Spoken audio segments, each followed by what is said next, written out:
ইসলামী ব্যাংকের গ্রাহক। ইসলামী ব্যাংক মোংলায় সৃষ্টি হওয়ার সাথে সাথেই আমরা হেঁটে হেঁটে বাড়িতে বাড়িতে যে 10 টাকা জামানত নিয়ে আমরা এই ব্যাংকে দাঁড় করিয়েছি। এই ব্যাংকের প্রত্যেকটি কাজ আমাদের রক্তের সাথে মিশে আছে। ইসলামী ব্যাংক বাংলাদেশে একটি আস্থার প্রতীক। এতটা আস্থার প্রতীক ছিল, গোটা পৃথিবীতে ইসলামী ব্যাংকের সেইভাবে মেনে নিয়েছে। আমরা দেখলাম বিগত ফ্যাসিস্ট সরকারের আমলে এস আলম গ্রুপের পটিয়া গ্রুপ দিয়ে গোটা ব্যাংকে ভরে ফেলেছে। আমরা যখন ব্যাংকে আসতাম, লাইনে দাঁড়াতাম, 7 জন লোক দাঁড়িয়ে আছে, 4 ঘন্টার টাকা গোনা শেষ হয় না। প্রশ্ন করলাম, ঘটনা কি? এরা কারা? এরা এস আলম গ্রুপ, কিছু অপদার্থ আর কিছু অযোগ্য লোক দিয়ে গোটা ইসলামী ব্যাংকে দখল করে নিয়েছিল এস আলম। সেই থেকে ইসলামী ব্যাংকের গুডউইল তছনছ হতে লাগলো। আমরা আর ব্যাংকে আসতাম না। ব্যাংকে সেই মর্যাদা নাই, ব্যাংকে সেই সেবা ছিল না। একটি গ্রাহককে যদি আধা ঘন্টা লাগে টাকা দিয়ে বিদায় করতে, 8 ঘন্টায় 16 জন গ্রাহক বিদায় হয়। ইসলামী ব্যাংকের এই অবস্থা দেখে সত্যি নিজেদের কাছে খুব কষ্ট লাগছে এবং আমরা তখন শুধু আল্লাহর কাছে ফরিয়াদ করেছি, আল্লাহ এই ফ্যাসিস্ট কবল থেকে ইসলামী ব্যাংককে তুমি রক্ষা করো। আল্লাহ রাব্বুল আলামিন গোটা বাংলাদেশের আম জনতার চোখের পানিকে গ্রহণ করে ফ্যাসিস্ট সরকারকে এদেশ থেকে বিতাড়িত করেছে। দুঃখজনক হলেও সত্য, এদেশের মানুষ আশা করেছিল যে ফ্যাসিস্ট বিদায় হয়েছে, ইসলামী ব্যাংক তার সেই আগের মূল্যমানে আবার দাঁড়িয়ে যাবে। দাঁড়িয়ে গেছে। ডক্টর ইউনূসের আমলে ইসলামী ব্যাংক আবার রাড়া করে তার অবস্থানে ফিরে এসেছে।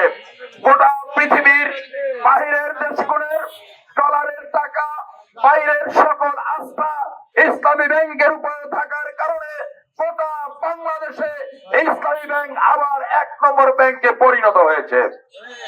আজকে ভারতের র এবং ইসরায়েলের মোসাদ দেখলো, এদেশে যদি ইসলামী ব্যাংক এস্টাবলিশড হয়ে যায় তাহলে ইসলাম পন্থীরা আবার মাথা উঁচু করে দাঁড়াতে পারে। এই কারণে তাদের অর্থনৈতিক পঙ্গু করে দিতে হবে।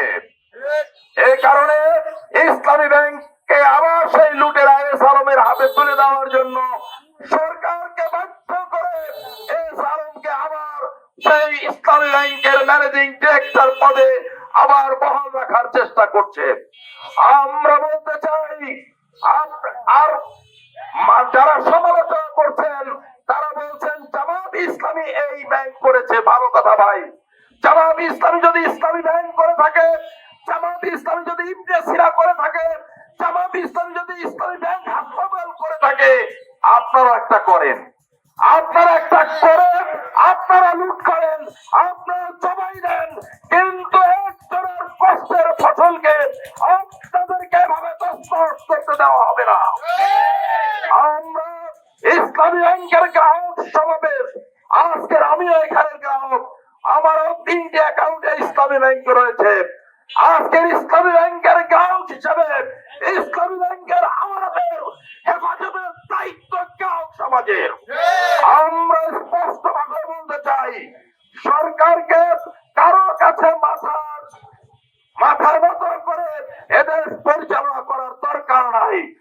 ছেড়ে ফেলে দিন রায়ের এজেন্টদের কথা, মোসাদের কথা ছেড়ে ফেলে দিয়ে এদেশের ইসলাম পন্থীদের, এদেশের মুসলমানের, এদেশের আপনার জনতার একমাত্র অর্থনৈতিক সচল চাবিকাঠি ইসলামী ব্যাংকে রক্ষা করুন।